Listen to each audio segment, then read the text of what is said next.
Yo sé que cada uno de ustedes, cada uno de nosotros, pues tenemos nuestras aflicciones, ¿verdad? Porque el hombre nace para la aflicción. ¿Sabías que hay un verso que dice que el hombre nace para la aflicción?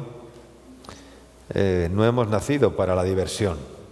No dice la Biblia en ningún lugar que el hombre nace para la diversión, que el hombre nace para... Dice que el hombre nace para la aflicción. Qué curioso. Pero la aflicción no es un estado, digamos, perenne, eterno, permanente, ¿no? La aflicción es pasajera.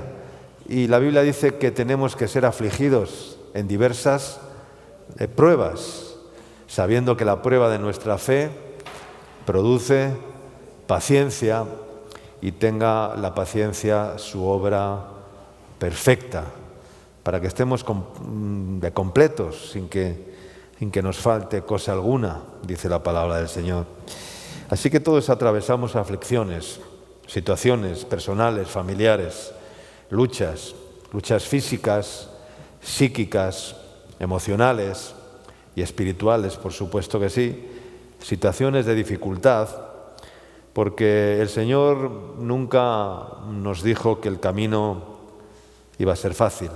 Él nos prometió un camino estrecho, angosto. Amén. Él no dijo que el camino iba a ser fácil, y hay que entender que eso forma parte, ¿no?, de la formación del carácter de Cristo, ¿no?, y en nuestras vidas. Quiero leer Filipenses capítulo 3, unos versos muy conocidos, palabras del apóstol Pablo a la iglesia en Filipos, verso 12 al 14, Filipenses capítulo 3, versículos 12 al 14, dice así: no que lo haya alcanzado ya. Tú puedes decir así: no que lo haya alcanzado ya, porque nadie, ni tú ni yo, hemos alcanzado todavía el premio, la recompensa. Estamos en el camino. ¿Cuántos dicen amén? Estamos como peregrinos, camino de obtener la promesa eterna que Dios ha prometido, y recibir la corona verdadera que Dios ha prometido para aquellos que le aman. Amén. Así que no que lo haya ya alcanzado, ni que sea ya perfecto, por supuesto que no, sino que prosigo, dice. Prosigo quiere decir que no solamente que sigo, pero voy más allá, dice prosigo, es decir, vuelvo a seguir. El artículo pre delante de una palabra o pro quiere decir que va más allá, que sigue, que continúa. Dice prosigo, es decir, vuelvo a seguir, prosigo. ¿Y por qué prosigo? Pues prosigo por ver si logro asir es tocar, alcanzar, a ver si logro asir aquello para lo cual fui también asido por Cristo Jesús. Aquí se repite, hace como un juego de palabras, dice, a ver si logro asir aquello para lo cual fui también asido por Cristo Jesús. Asido quiere decir tomado, llamado, apartado, desafiado, ¿no? A ver si logro alcanzar aquello para lo cual fui también alcanzado por Cristo Jesús. Porque no sé si el Señor les ha alcanzado a ustedes. ¿Les ha alcanzado el Señor? ¿Te ganó el Señor o tú quieres correr más que el Señor? A mí el Señor me alcanzó cuando huía de su presencia, cuando me alejaba de su presencia, cuando andaba errante, cuando andaba como un advenedizo, como un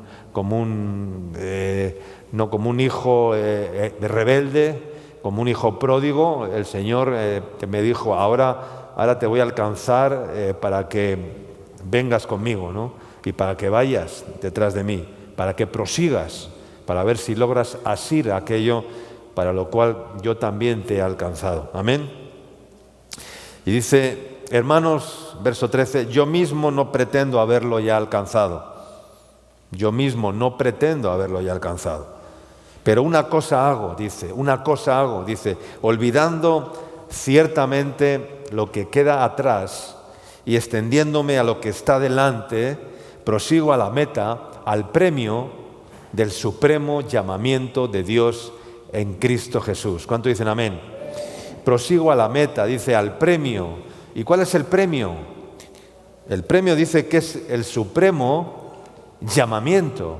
Es decir, que Dios te haya llamado es un premio, es un premio. Es un premio que no todos lo obtienen, porque muchos son los llamados y pocos los escogidos. El que se queda como un llamado para siempre y no alcanza el grado que viene después, que es ser, porque primero es llamados, luego es escogidos, y después de ser escogidos es ser ungidos, y después de ser ungidos es ser enviados. Esos son los 4 pasos que Dios utiliza en nuestras vidas. Llamados, diga conmigo, llamados, escogidos, ungidos y enviados. Yo no sé en qué etapa estás de tu vida. Yo pasé por las 4 etapas. Primeramente fui llamado. Dios me llamaba, Jesús me llamaba constantemente, pero yo no respondía. Yo huía del llamado de Dios, como Jonás. Y me costó entender el llamado de Dios, pero un día lo acepté, lo recibí y le dije, sí, Señor, me rindo completamente. Y por eso antes decía que a mí el llamado de Dios me ha costado la vida. A mí me está costando la vida, no sé a ti. Si no te cuesta la vida, quiere decir que no has entendido el llamado de Dios. Porque el llamado de Dios es total, es absoluto, nos cuesta la vida. Y si no te cuesta la vida, quiere decir que ese llamado se quedó en algo que no fue realmente como Dios quiere que... Cuando Dios te llama, Dios llamó a 12, dice, y los escogió y los apartó, ¿verdad? Y les ordenó, dice, que fueran, ¿no? Dios hizo así su trabajo con los 12. Entonces, Dios me llamó, Dios me escogió. Me escogió cuando yo entendí el llamado de Dios. Y cuando Dios te escoge, ¿qué es lo que hace Dios después? Dios te unge, porque Dios no unge a los llamados. Dios unge ¿a quiénes? A los escogidos. Hay uno que dice, no, Señor, dame la unción, respáldame, bendíceme, como las ovejas, ve. No, Dios unge a los escogidos, no a los llamados. Y por eso hay tantos llamados que se quedan toda su vida escuchando el llamado de Dios.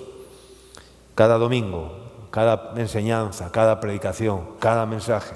Llamados. Pero Dios te quiere escoger. Y cuando Dios te escoge, quiere decir que Dios te aparta. ¿Tú has apartado a veces entre varias cosas, has apartado algo? ¿Sí? Y lo que has apartado, ¿por qué lo has apartado? ¿Por qué lo has apartado? Porque era lo mejor, ¿verdad? Y lo has apartado, ¿y qué has hecho con eso que has apartado? Lo has guardado, ¿verdad? Lo has cuidado, porque lo valoras, porque lo apartaste entre varias cosas y no, esto no, pero wow, esto sí, esto me lo quedo. Pues tú imagínate al Señor haciendo lo mismo. El Señor entra hoy por acá y empieza a mirar y dice, a ver, tú y tú. Y los demás dirán, pero Señor, ¿y yo? Pues no lo sé. El Señor te dirá, no sé de dónde eres. Ya Señor, pero si yo te llamaba Señor, si en tu nombre venía a la iglesia, si en tu nombre estaba en el culto, si en tu nombre... No, pero nunca te conocí. Y tú le dirás, ya Señor, pero... ¿no? Entonces, ungidos. Y a los que unge, entonces Dios les comisiona, Dios les envía a hacer algo importante, no hacer cualquier cosa, hacer algo importante, hermanos, importante, porque la obra de Dios es importante, porque el trabajo de Dios es importante, porque tomar el arado, porque ninguno que poniendo su mano en el arado y mira atrás, dice, es apto para el reino de Dios. No sé si has llegado a poner las manos ya en el arado. Eso es otro aspecto del llamado de Dios. Poner las manos ¿en dónde? En el arado. ¿Qué es el arado? ¿Para qué se usa el arado? Para surcar los campos, para hacer surcos en los campos, para luego echar las semillas y poder sembrar. Pues eso es el arado. Y si no has puesto las manos en el arado, quiere decir que el Señor no te ha apartado para sus labores, no te ha ungido, no te ha escogido. Pon las manos en el arado y no mires para atrás, porque si miras para atrás vas a hacer los surcos torcidos, no los vas a hacer rectos. Y por eso dice la palabra, puesto los ojos en Jesús, el autor y consumador de la fe. Pero voy a avanzar porque si no me quedo aquí en este versículo y de aquí no paso. Dice, no que lo haya alcanzado. ¿Qué significa? Significa que Dios tiene un plan cuando Él te llama, que Dios tiene un propósito. Algunos pueden pensar, pues yo no sé cuál es el propósito de Dios para mi vida, pero Dios sí lo sabe, Dios sí lo sabe. Yo tampoco sabía cuál era el propósito de Dios para mi vida, pero un día, según fui andando, según fui caminando, prosigo a la meta para ver si logro asir aquello para lo cual fui también llamado. Y mientras voy obedeciendo, el Señor te va revelando su hermoso propósito. ¿Cuánto dicen amén? Y entendemos el propósito de Dios. No lo quieras entender todo ahora. No quieras saber hoy con quién te vas a casar, dónde vas a vivir, qué vas a hacer, cuántos hijos vas a tener si estás soltero o soltera y no sé cuántas cosas más. El Señor cuando te llama no te da una brújula y te dice unos parámetros y te dice tienes que ir por... No, el Señor, tú tienes que obedecer al Señor, ¿ya? El Señor no le dio a Abraham ninguna brújula cuando le llamó. Le dijo, sal de tu tierra, sal de tu casa, sal de tu parentela y ve a la tierra que yo te mostraré y haré de ti una gran nación. Amén, hermanos. Y no había, cuando Abraham escuchó el llamado de Dios, no había guías espirituales, no había pastores, no había evangelistas, no había profetas, no había maestros, no había nada de eso. Abraham solamente, no había Biblia. No estaba, ni la Torá aún había sido dada. Entonces, Abraham, ¿cómo tenía que hacer? Si Abraham hubiera dicho, Señor, pero ¿a dónde voy? ¿Cuál es tu propósito con todo esto? Sal de tu tierra. Primeramente, sal de tu tierra, sal de tu casa, porque Abraham vivía en una tierra de idolatría, en Ur de los Caldeos, su familia eran fabricantes de ídolos, vivían de la idolatría y el Señor le dijo, deja todo eso, sal de tu tierra, sal de tu casa, sal de tu parentela y ve a la tierra que yo te mostraré. No a la tierra que yo te estoy mostrando, a la tierra que yo te mostraré. Le estaba hablando ¿en qué? ¿En presente, en pasado o en futuro? En futuro, a la tierra que yo te mostraré. Y entonces haré de ti una gran nación. ¿Y se cumplió la promesa de Dios o no se cumplió? Se cumplió en Abraham. ¿Y tú y yo qué somos? ¿Descendientes de quién? De Abraham. Yo soy un descendiente de Abraham. No que me considere israelita como esos que dicen soy descendiente de Abraham y soy sionista y hacen ya una mezcla. No, soy descendiente de la fe de Abraham y esa fe que Dios puso en Abraham yo la he agarrado también para mí y las promesas que Dios le dio a Abraham son también promesas para mí. Pero hermanos, decía el apóstol Pablo, pero una cosa hago. Una cosa hago. Y aquí vamos a ver 3 palabras que se vuelven difíciles en la vida cristiana. Dice, lo primero que dice, ¿qué dice lo primero de las 3 cosas que hace? Pero una cosa hago. ¿Qué dice? olvidando lo que queda atrás, olvidando lo que queda atrás. Cuando nos hacemos mayores, a veces olvidamos, y algunos que no son tan mayores, olvidan dónde dejan las cosas, ¿ya? Y tienen amnesia y se olvidó dónde dejaron las llaves, ¿verdad, Piero? ¿Dónde? ¿Dónde dejaron las lentes? ¿Dónde dejaron el auto?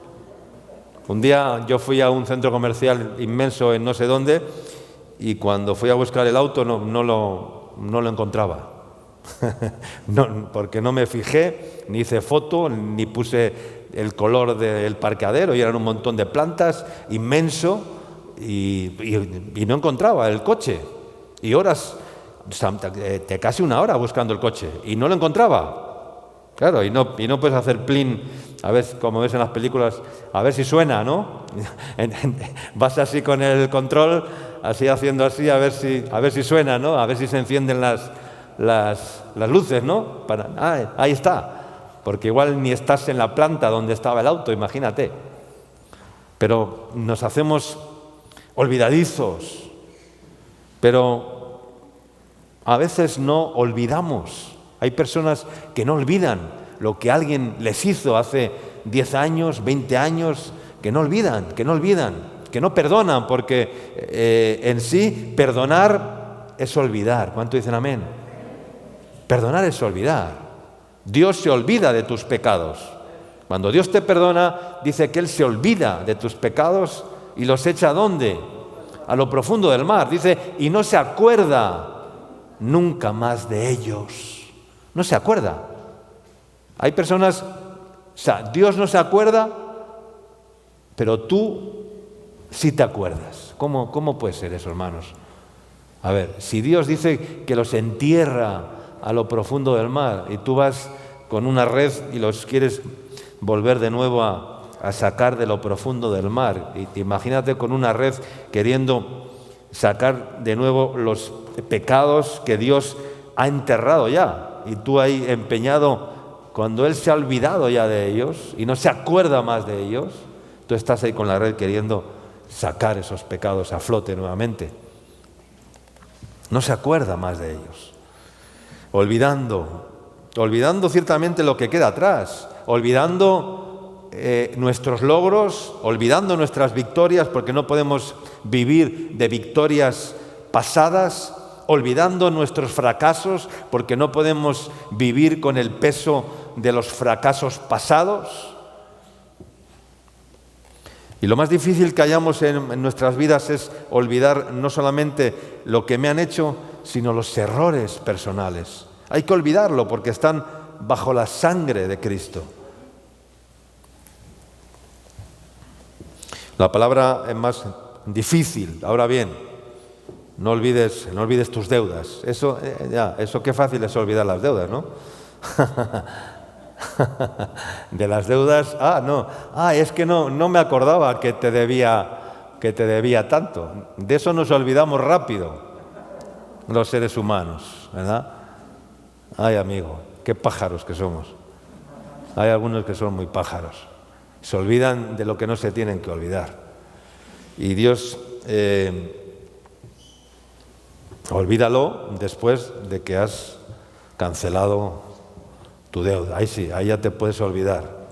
¿Por qué? Porque el que paga descansa, dice un refrán. Y es tan real, ¿verdad?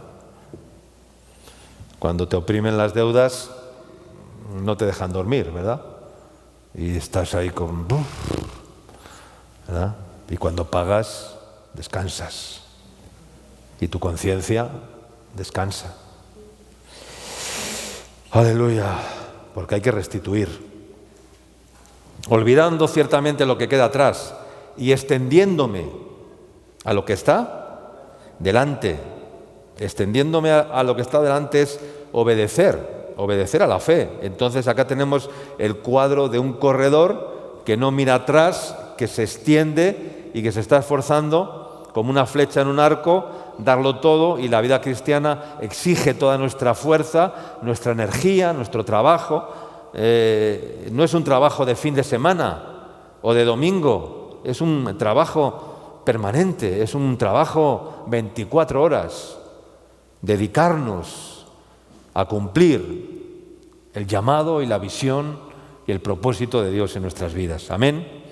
Olvidando ciertamente lo que queda atrás y extendiéndome a lo que está delante, prosigo a la meta. Diga conmigo, prosigo a la meta, al premio del supremo llamamiento de Dios en Cristo Jesús. Amén. Prosigo a la meta, es decir, persevero, soy constante.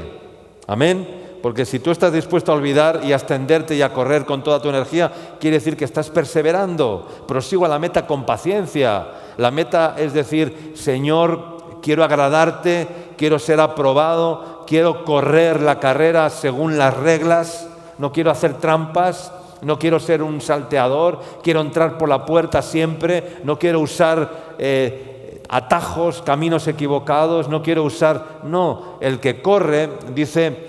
que corre legítimamente, dice el apóstol Pablo a Timoteo, ¿no? Corred legítimamente, ¿verdad? Cuando dice allí en ese texto, esfuérzate en la gracia que es en Cristo Jesús, ¿no? Y dice, el que corre, o sea, que lo haga legítimamente, es decir, en la legalidad, legalmente, legítimamente, correctamente, ¿verdad?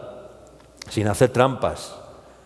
Quiero luchar contra las dudas que quieren desviarme, contra las tentaciones. Entonces, el mensaje de hoy tiene que ver con correr, con avanzar, con proseguir a la meta, porque largo camino nos resta por andar. El camino es largo, hermanos. El camino no es un camino de un día, es un camino largo. Y largo camino nos resta por andar, como luego vamos a leer. Amén. Correr no es una vacación, no es ir de vacaciones. Correr es una vocación en el Señor. No es un paseo por el parque, es una guerra constante, no es un paseo por el parque. Es una guerra contra el yo, contra tu ego, es una guerra contra la carne, es una guerra contra el mundo y es una guerra contra el diablo. Amén, hermanos. Vamos a leer 2 Samuel capítulo 3, versículo 1. 2 de Samuel capítulo 3, versículo 1. Dice, hubo larga guerra entre la casa de Saúl y la casa de David. Larga guerra. Pero David, dice, se iba ¿qué? Se iba fortaleciendo. ¿Y la casa de Saúl qué pasaba? Que se iba ¿qué? Debilitando. Mientras la casa de David se fortalecía, la casa de Saúl se debilitaba. Son dos reyes que reinaron en Israel.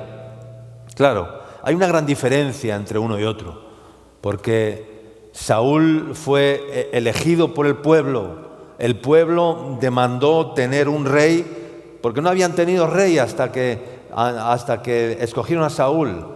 Habían sido gobernados por los jueces, habían sido gobernados por los profetas, por los videntes, por los que guiaban conforme a la palabra de Dios, pero no habían tenido nunca un rey político. Entonces el pueblo de Israel miró al resto de los pueblos y dijeron, queremos tener un rey como tienen los demás pueblos. Y entonces el Señor les dijo, pero no os basta con mi reinado, y ellos se obcecaron en decir, no, queremos un rey como tienen los demás. Entonces el Señor les dijo, pues ahora vais a tener un rey que os va a oprimir, un rey que os va a hacer pagar impuestos, un rey que os va a obligar a ciertas cosas, un rey que os va... Y así fue. Y escogieron a Saúl. Y Saúl, ungido con la redoma del aceite, no con el cuerno. Esa es la diferencia. Tengo una enseñanza sobre esto. La unción del cuerno o la unción de la redoma. ¿Qué es la redoma? Es la vasija de aceite. Esa fue la unción que recibió Saúl. La unción del hombre. Pero ¿cómo fue ungido David? Con el cuerno del animal sacrificado, con el cuerno. Esa es la unción de Dios, no es la unción del hombre.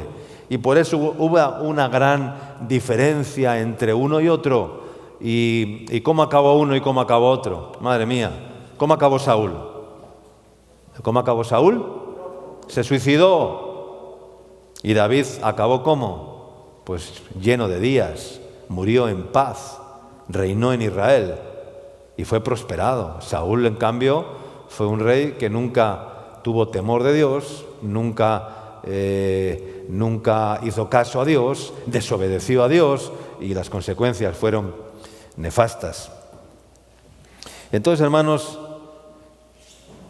la casa de Saúl se debilitaba y la casa de David se fortalecía. Pero dice que hubo larga guerra, una larga guerra. Nunca te olvides eso, que Dios nos ha llamado a librar una guerra, una batalla, una larga guerra. Y Él nos dice que nos fortalecerá para vencer en medio de la guerra. David se iba fortaleciendo mientras que la casa de Saúl se debilitaba. Y esta es la realidad, que mientras algunos se fortalecen, otros se debilitan. Yo lo veo en la obra de Dios. Algunos crecen, algunos se fortalecen, se van fortaleciendo, Dios les va respaldando, mientras otros se van debilitando. ¿Por qué?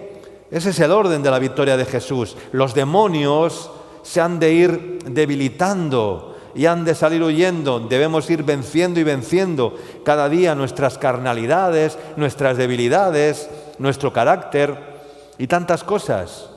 Pero hay de aquellos que se abandonan, que pierden la fuerza, que pierden la gracia de Dios, que pierden el esfuerzo en el Señor, la devoción por el Señor, que dejan de buscar a Dios, se debilitan.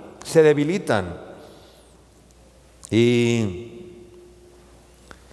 aleluya. Mira lo que dice Eclesiastés capítulo 4, hablando de esta opresión y de esta guerra. Eclesiastés 4:1 dice: me volví y vi todas las violencias que se hacen debajo del sol, y aquí las lágrimas de los oprimidos, sin tener quien los consuele, y la fuerza estaba en manos de sus opresores, y para ellos no había consolador. Multitudes de seres humanos, hermanos, viven sin consuelo y viven sin esperanza en este mundo. Y hoy más que nunca hay muchas personas cerca de nosotros sin consuelo, sin esperanza. Hay, amigos, si la fuerza está en la mano, como hemos leído, de tus opresores, entonces es que ni tienes fe ni tienes esperanza, porque tu fuerza, la fuerza estaba en la mano de sus opresores, de los que los oprimían. Y por lo tanto no tienen el respaldo de Dios, porque no están bien agarrados, cimentados, porque Él es el consolador. Y si estás, entonces puedes testificar: las fuerzas que yo tengo no son mías. Yo no tengo fuerzas. Las fuerzas que Dios me da, las fuerzas que tengo son las fuerzas de Dios, las fuerzas que Dios me da. Porque mi fuerza es vana, porque vana para salvarse es la fuerza del caballo, dice la Escritura. Vana es la fuerza del caballo. Hay de los que confían en carros, en jinetes y en caballos, y descienden a Egipto para tomar consejo, y no de mí, y no de mi espíritu, dice el Señor. Aleluya. Entonces, hermanos, ¿estamos yendo de más a menos o estamos yendo de menos a más? ¿Cómo vas? ¿Cómo vas en tu vida? Cuando recogían el maná, leía el texto el otro día, y había algo muy curioso. Dice que unos recogían más y otros recogían menos. Cuando Dios enviaba el maná del cielo sobre el pueblo de Israel, y por la mañana salían a recogerlo en el rocío, dice que unos recogían más y otros recogían menos. Y yo pensaba, ¿no? Y esto es tan real. Unos reciben más y otros reciben menos. ¿Por qué? Pues porque Dios es selectivo. Dios es selectivo, hermanos. Eso de que todos somos iguales, Olvídate de que todos somos iguales a los ojos de Dios. Por supuesto que todos somos iguales a los ojos de Dios, no me cabe ninguna duda. Pero Dios escoge y selecciona, ¿ya? Y a unos más y a otros menos. Porque al que tiene, que dice la Biblia, se le dará. Al que tiene se le dará, pero al que no tiene, aun lo poco que tiene, le será quitado. ¿Por qué? Porque lo que tiene no lo pone a los pies del Señor, no lo rinde a los pies del Señor. Entonces el Señor te dice, pues ¿para qué te voy a dar más si eres un egoísta, si no rindes lo que tienes, si no produces lo que tienes? Hermanos, y esto es para los que están sirviendo al Señor 24 horas en el ministerio, hay que rendir los talentos, hermanos. Yo estoy captando jóvenes para que aprendan a trabajar, para que aprendan a vender online, para que aprendan a vender por internet. Y necesito más jóvenes. Vengan, que yo les voy a enseñar. Si algo he aprendido, yo lo estoy poniendo en práctica. Y algunas hermanas ya han aprendido a trabajar. Pero hacen falta más. Vengan, en vez de estar ociosas, perdiendo el tiempo en las casas, haciendo no sé qué están haciendo, con 17 años, con 16 años, con 18 años, ya no estás estudiando. ¿Qué estás haciendo en tu casa? ¿Qué estás haciendo con tu vida? Ven a trabajar en el reino de Dios y produce en el reino de Dios. Amén. Y el que tenga oídos para oír, oiga. Hermanos, ya es tiempo la obra necesita más que nunca obreros. Los tiempos son muy difíciles. Nos tenemos que reinventar, como dice hoy el mundo, como dicen las empresas, por causa del COVID, por causa de la pandemia. Nos tenemos que reinventar. Lo que antes era una cosa, ahora lo han tenido que convertir en otra cosa, porque si no, se queda obsoleto. Así que, hermanos a la obra. Prosigo a la meta. Dejemos de perder el tiempo en vanidades ilusorias, en cosas que no aprovechan y pongámonos en las manos del Señor como barro en sus manos. Amén. Isaías 35, versículos del 1 al 4. Se alegrará el desierto y la soledad. El yermo se gozará y florecerá como la rosa. Florecerá profusamente y también se alegrará y cantará con júbilo. La gloria del Líbano les será dada. La hermosura del Carmelo y de Sarón. Ellos verán la gloria de Dios, la hermosura del Dios nuestro. Fortaleced las manos cansadas. ¿Quién tiene las manos cansadas? Fortaleced las manos cansadas. Afirmad, dice, las rodillas endebles. Decid a los de corazón apocado, a los de corazón pusilánime, apocado,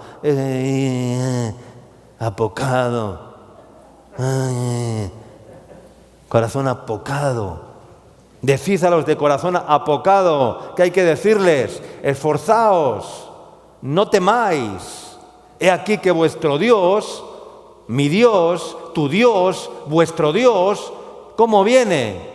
Viene con retribución, con pago, viene con pago. Quiere decir que te va a pagar. No te va a pagar con dinero, pero te va a pagar con muchas bendiciones que vienen del cielo, que vienen de arriba, que vienen de Dios. A mí me ha pagado así el Señor, con retribución, con pago.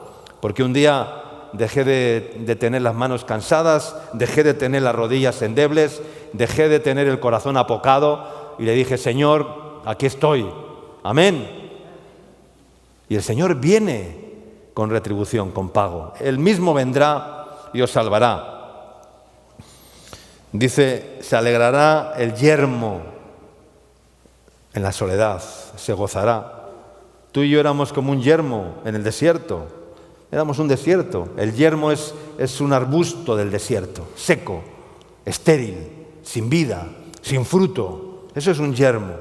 Pero vino el sembrador, sembró la buena semilla en nuestro corazón y para eso tenemos que gozarnos y ser un vergel de Dios, un oasis de Dios. Fortalecer las manos cansadas. Fortalece tus manos para no dejarlos caer. Las manos son la expresión de nuestras acciones. Afirmad las rodillas endebles, porque si no tienes las rodillas bien firmes, pues no puedes correr. El que no tiene bien las rodillas no puede correr. Imposible. No puede correr. Y si es así, el que viene detrás te va a agarrar por la retaguardia. Aleluya. Decid a los de corazón apocado, no temáis, Dios tiene el control, Dios viene pronto, Dios tiene su corona de gloria, Cristo viene a tomar control absoluto de este mundo, aunque no lo parezca, Él reinará, vendrá y reinará. Y el propósito de todo esto es que Dios reine en el mundo, que Dios reine, que el hombre considere a Dios, que el hombre empiece a tener en cuenta a Dios. Aleluya, no desfallezcas. Daniel desfalleció con la visión profética que recibió. Le fue dada una visión profética y quedó casi desmayado, pero ¿qué ocurrió? Que vino un ángel y le tocó y le fortaleció. Jesús estaba en el Getsemaní, en el huerto de Getsemaní, orando, extrayendo el aceite del altar. ¿Y qué le pasó a Jesús? Estaba a punto ya de desmayar, sudando gotas de sangre por causa de la guerra espiritual que estaba librando. ¿Y qué sucedió? Que vino un ángel del Señor y ¿qué? Y le fortaleció. Isaías estaba aterrorizado cuando vio aquella visión, que vio ángeles, querubines, serafines, las faldas del Señor llenaban el templo. Y había ángeles y serafines que unos a otros daban voces diciendo: Santo, Santo, Santo, Jehová de los ejércitos. Y entonces vi a un ángel que tomó, que dice, un carbón encendido del altar, y con él tocó mis labios y me dijo: ahora toco tus labios, he quitado tu culpa y he limpiado tu pecado. Entonces oí la voz del Señor que decía: ¿a quién enviaré? Y yo dije: heme aquí, Señor, envíame a mí. Aleluya. ¿Pero qué vio Isaías? Un ángel que le tocó.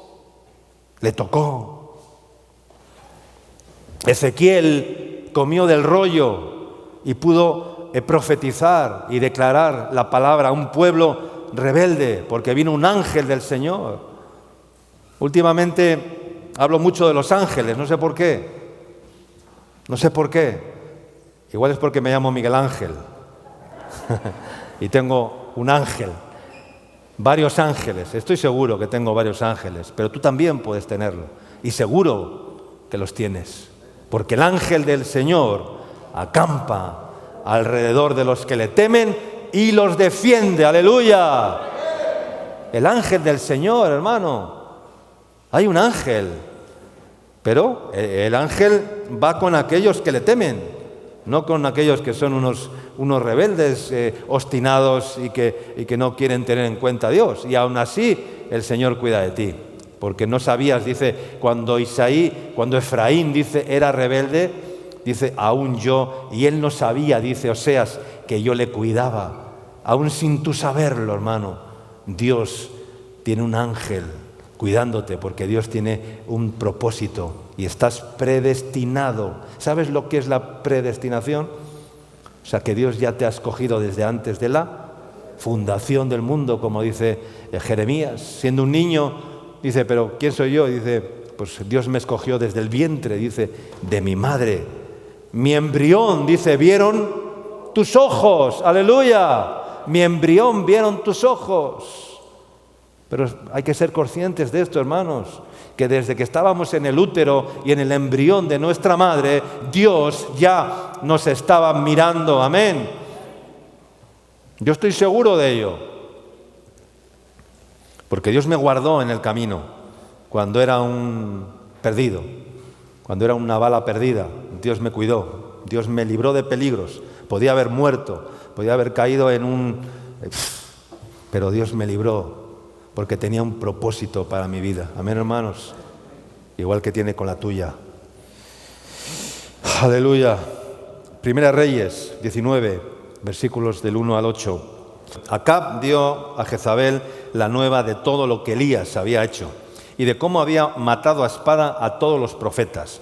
Entonces envió a Jezabel, a Elías, un mensajero diciendo: así me hagan los dioses y aún me añadan, si mañana a estas horas yo no he puesto tu persona como la de uno de ellos. Viendo pues el peligro, se levantó y se fue para salvar su vida y vino a Berseba, que está en Judá, y dejó allí a su criado. Y él se fue por el desierto un día de camino y vino y se sentó debajo de un enebro y deseando morirse dijo: basta ya, oh Jehová, quítame la vida, pues no soy yo mejor que mis padres. Y echándose debajo del enebro se quedó dormido. Y aquí luego un ángel del Señor, otra vez aparece el ángel del Señor. Un ángel del Señor dice que le tocó y le dijo: levántate y come. Entonces él miró y aquí a su cabecera una torta cocida sobre las ascuas y una vasija de agua, y comió y bebió y volvió a dormirse. Y volviendo el ángel por segunda vez, le tocó por segunda vez diciendo: levántate y come, porque largo camino te resta. Aleluya. Se levantó pues Elías y comió y bebió, y fortalecido con aquella comida caminó 40 días y 40 noches hasta llegar a Horeb, el monte de Dios. No sigo leyendo. Después otra vez se echó a dormir. ¿Se metió en dónde? En una cueva. Y el Señor le dijo: Elías, ¿qué haces ahí metido? Y Elías dice: basta ya, Señor, me buscan para quitarme la vida, no quiero más vivir, no soy yo mejor que mis padres, quítame la vida. Y el Señor le dijo: sal de la cueva. Y se puso a la puerta de la cueva, y entonces el Señor envió un terremoto que partía las peñas, pero el Señor no estaba en el terremoto. Envió un viento recio y el Señor no estaba en el viento. Envió un fuego que arrasaba y el Señor no estaba en el fuego. Y después dice que oyó Elías un silbido apacible y delicado. Y ese era el Señor que le estaba llamando. Amén.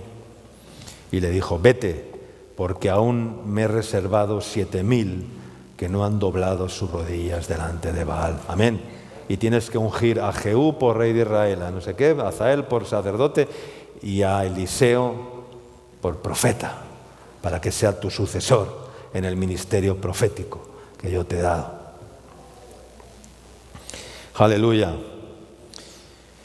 Aquí estaba Elías, había tenido una gran victoria y escuchó que Jezabel, la reina malvada, le dijo que por qué había decapitado a sus profetas. Eran los profetas falsos de Baal, de la profetisa falsa Jezabel, de la reina malvada Jezabel. Y Elías les había degollado a todos aquellos falsos profetas en el monte Carmelo, a sus brujos.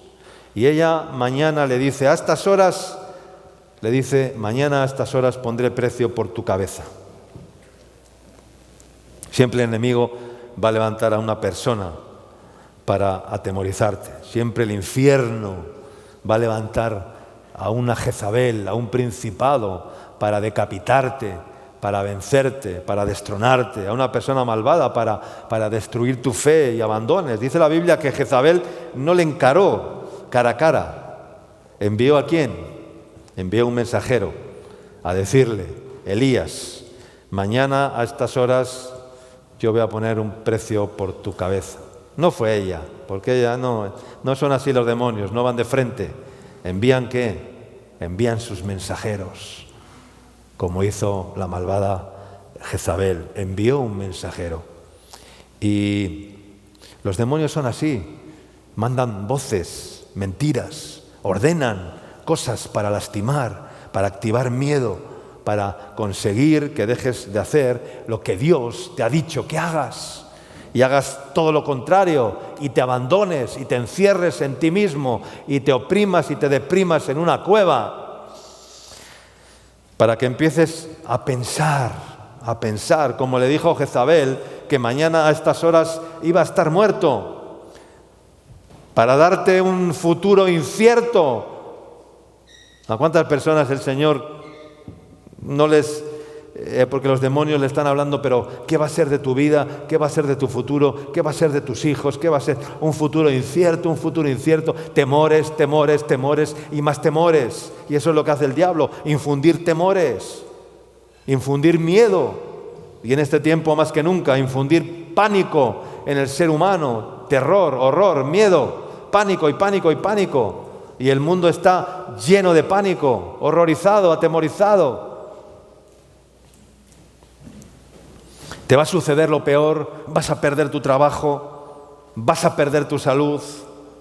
Jezabel se levanta para confundirnos, para que abandones, para darte, pues eso, porque sabe el diablo que si dejamos de oír la voz de Dios, nuestra fe se va a caer. Si dejamos de oír la voz de Dios y empezamos a escuchar las otras voces, nuestra fe decae, nuestra fe se cae abajo, se viene abajo, se derrumba. Porque la fe viene por el oír, y el oír la voz de Dios, el oír la palabra de Dios y obedecerla.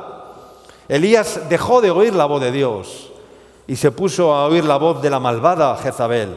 Entonces su fe decayó, y entonces en el mejor momento, cuando él había hecho descender primeramente fuego del cielo, cuando compuso el altar que estaba arruinado y puso la leña, las piedras, el polvo, echó agua en la zanja y estaban los falsos profetas.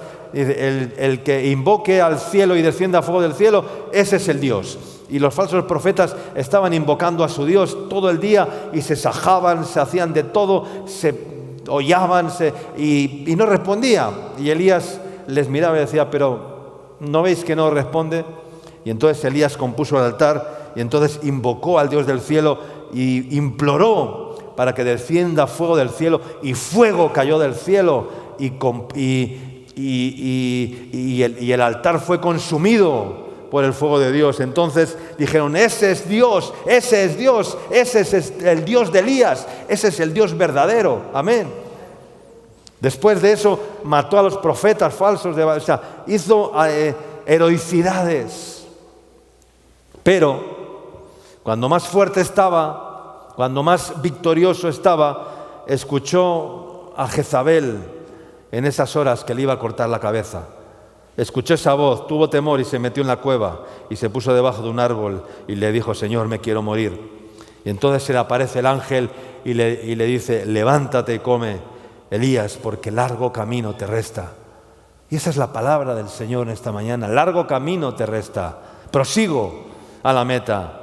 Y el largo camino te resta tiene algunos significados. Largo camino te resta significa que todavía quedan muchas cosas por aprender. Tenemos que aprender todavía mucho más de lo que hemos aprendido. Elías, largo camino te resta, todavía hay cosas que no sabes. Elías sabía orar para que lloviese y llovió. Elías sabía orar y probar a Dios para que descendiera fuego del cielo y descendió. Elías sabía incluso resucitar muertos porque resucitó a un muerto. Sabía degollar a los falsos profetas de Baal porque así lo hizo, más de 700 profetas.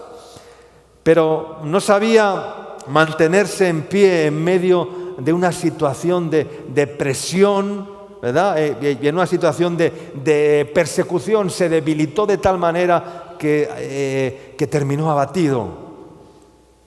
Entonces Dios le dice, Elías, todavía hay cosas que no sabes. No sabes cómo moverte en medio de la presión. Y te resta largo camino, porque yo te voy a enseñar aún cosas que todavía no conoces. Amén, hermanos. Porque hay veces que Dios te saca saca la tormenta y cambia la situación, y hay veces que Dios te deja en medio de la tormenta. ¿Y por qué te deja Dios en medio de la tormenta? Para cambiarte a ti, porque lo que uno aprende bajo la tormenta no se olvida jamás.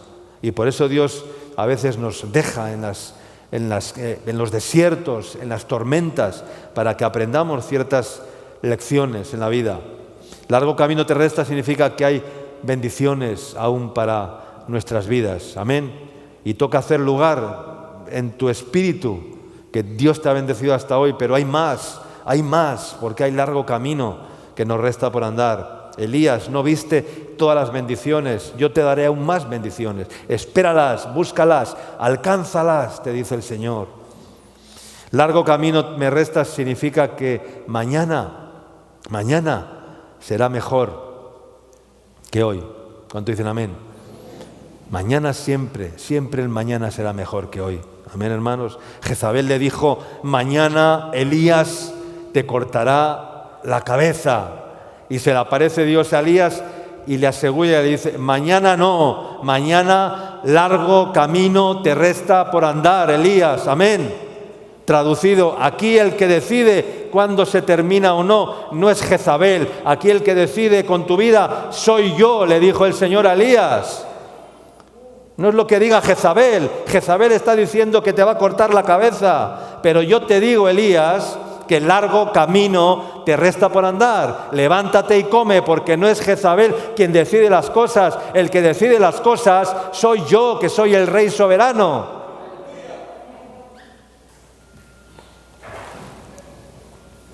El diablo no tiene poder sobre mi vida, ni sobre la muerte, ni sobre nada. Porque nuestro destino ha sido ya determinado por el Padre. Amén. Porque el salmista decía, en tus manos están mis tiempos. Amén. Mis tiempos están en las manos del Señor. Tus tiempos están en las manos del Señor. Aleluya. Ver la gloria de Dios. Levántate y come. Mi maná, como de mi mano, yo te fortaleceré. Levántate y come, porque largo camino te resta. Todavía tienes que caminar por desiertos, valles, subir montañas, superar pruebas, dificultades. Caminó, dice, 40 días y 40 noches. ¿Tú te imaginas caminar 40 días y 40 noches? ¿Te imaginas? 24 horas al día, sin dormir, día y noche. ¿Te imaginas? Eso es una proeza que ningún deportista en la historia lo ha logrado. ¿Quién le daba la fuerza? La torta, dice, mira a tu cabecera, he aquí una torta cocida sobre las ascuas. Come de esa torta y bebe del agua que yo te daré. Amén. Amén, hermanos. Quiero terminar leyendo Juan capítulo 10, versículos 7 al 10. Es un texto que hemos leído y oído muchísimo, pero debemos entenderlo, porque a veces lo que leemos y hemos escuchado mucho, lo hemos aprendido, pero no lo hemos experimentado. Y esto a mí me irrita el que suceda esto en medio de la iglesia, en medio de las vidas. Dice Juan capítulo 10, versículo 7, volvió pues Jesús a decirles, de cierto os digo, yo soy la puerta de las ovejas. Todos los que antes de mí vinieron, ladrones son y salteadores, pero no lo oyeron las ovejas. Yo soy la puerta, el que por mí entrare será salvo, y entrará y saldrá y hallará pastos. El ladrón no viene sino para robar, matar y destruir. Pero yo, dice Jesús, he venido para que tengan vida y para que la tengan en abundancia. Amén. ¿Para qué ha venido Jesús? Para que tengamos vida y la tengamos en abundancia, hermanos. Muchos piensan, no han entendido este texto. Lo leen, lo oyen, lo aprenden, pero no lo experimentan. ¿Qué es la vida abundante, hermanos? ¿Qué es la vida abundante? Muchos piensan que esa abundancia es que tenemos que tener todas nuestras necesidades materiales cubiertas, todos los deseos, caprichos, muchas cosas. No, Cristo no está queriendo decir esto, porque la Escritura dice claramente que la vida no consiste en la abundancia de los bienes que posees. Así que esta vida en abundancia es una vida espiritual, en la que tenemos lo suficiente para nosotros y estamos rebosando. rebosando, dad y recibiréis, buena medida apretada y rebosante darán en vuestro regazo, dice la palabra de Dios. Y la vida abundante no va a venir por venir a la iglesia el domingo solamente, eso no es suficiente, porque es muy peligroso no desear, no anhelar crecer, no anhelar comer más, alimentarse más. Hay muchos creyentes que son anoréxicos, están enfermos, tienen anorexia, no quieren comer. ¿Qué es la anorexia? Pues es no comer para no engordar, ¿no? Y hay algunas que están así y se ven gordas y parecen un palo de escoba, ¿ya? Pero se ven gordas. Y como se ven gordas, no comen y cada vez el palo de escoba se va haciendo más escoba.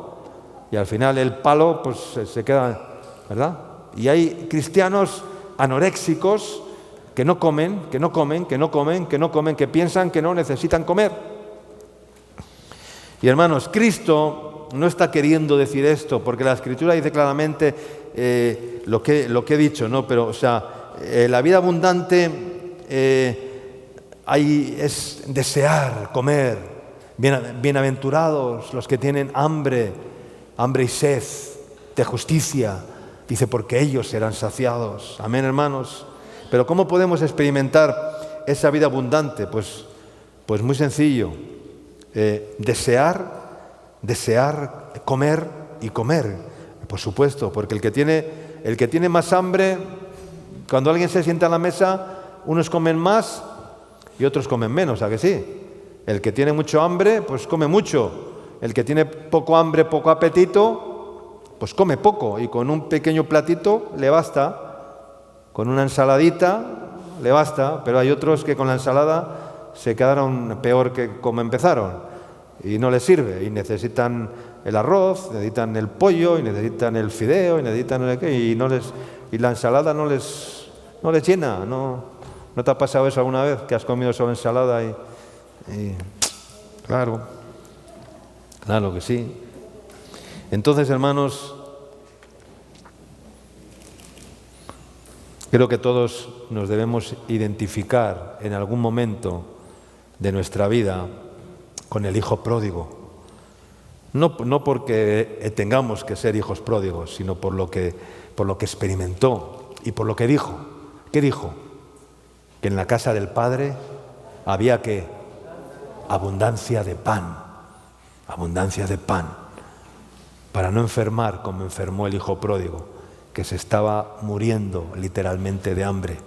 Y dijo, ¿qué dijo? Me levantaré e iré a la casa de mi Padre. Y hermanos, hay que regresar a la casa del Padre. Hay que regresar. Hay muchos que se han extraviado, que están aquí, pero no están en la casa del Padre.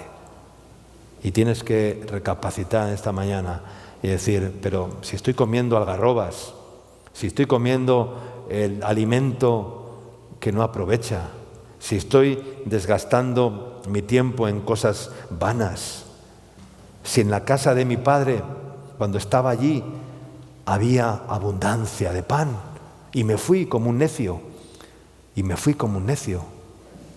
entonces el hijo se acordó y entonces dijo, volveré a la casa de mi Padre y le diré a mi Padre, Padre, he pecado contra el cielo y contra ti. Ya no merezco ser llamado tu hijo, pero hazme siquiera como uno de tus criados. Porque tenía la mente de un esclavo, no tenía la mente de un hijo. Y a veces tenemos mente de esclavos y no de hijos. Y el Señor, te voy a decir una cosa, el Señor no quiere esclavos, el Señor quiere hijos. Amén, hermanos. Él quiere hijos. Y un hijo es alguien que el padre abraza. Cuando le vio de lejos, salió al encuentro. Le abrazó, le besó, puso anillo en su dedo, lavó sus ropas, le vistió, hizo una fiesta. Y el hermano mayor, el otro hermano, se indignó y se ofendió contra su padre y le dijo, yo siempre he estado en la casa y nunca has hecho ninguna fiesta conmigo. Yo que te he servido todo este tiempo y nunca has matado un buen becerro para celebrar con mis amigos. Y el padre le dijo, tú siempre has estado conmigo. ¿No te es suficiente? Pero tu hermano se había perdido, estaba lejos y ahora ha vuelto a la casa. Entonces vamos a celebrar. Amén, hermanos. Me levantaré e iré a la casa de mi padre, porque allí hay abundancia de pan. Aleluya. Gloria a Dios. La vida abundante, termino, viene por llenar nuestra boca de lomo saltado. No. La vida abundante viene por llenar nuestra boca de gratitud y de alabanza. Amén, hermanos, de gratitud y de alabanza. Entrad por sus puertas, dice el Salmo 100, con acción de gracias y por sus atrios con alabanza. Por ahí viene la vida abundante, por ser cada día agradecido y por alabar a Dios siempre. Amén. Cristo dijo, tened ánimo, yo soy, no temáis, en el mundo tendréis aflicción, pero confiad, yo he vencido al mundo. Amén. Tú venciste al mundo, pero ¿y yo, Señor? ¿Y yo? Dices que tú has vencido al mundo, pero ¿y yo? ¿Cómo hago yo para vencer al mundo? El Cristo que venció está dentro de ti. Y si yo he vencido, dice el Señor, tú también puedes vencer. ¿Cuánto dicen amén? Si yo he vencido, tú también puedes vencer, porque nuestra fe, no lo olvides, es la que vence al mundo. Nuestra fe es la que vence al mundo. Amén, hermanos. Así que en esta mañana, levántate y come, porque largo camino te resta. Y que puedes decir como el apóstol Pablo, prosigo a la meta, al premio. No espero un premio mayor, porque el premio ya lo tengo. ¿Cuál es el premio? Es el llamado de Dios. Ese es para mí el mayor premio que yo he podido recibir, es tener afirmado en mi vida el llamado de Dios y poder ejecutarlo y poder vivir en él cada día. En eso me gozo y ese es mi premio. No necesito otro premio.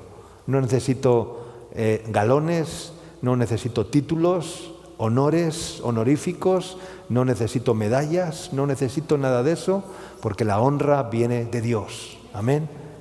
Y el que honra es Dios. Y cuando Dios te honra, hermanos, ¿para qué más? Recibe la honra de Dios, porque la honra de los hombres a veces no vale para tanto, no sirve para tanto, porque el que busca su propia gloria no es gloria, dice el Señor. Busca la gloria de Dios en tu vida. Amén. Largo camino te resta. Toma fuerzas, levántate, come, responde positivamente al llamado de Dios en tu vida, obedece a Dios, olvida lo que queda atrás, extiende a lo que está delante y prosigue a la meta, al premio del supremo llamamiento de Dios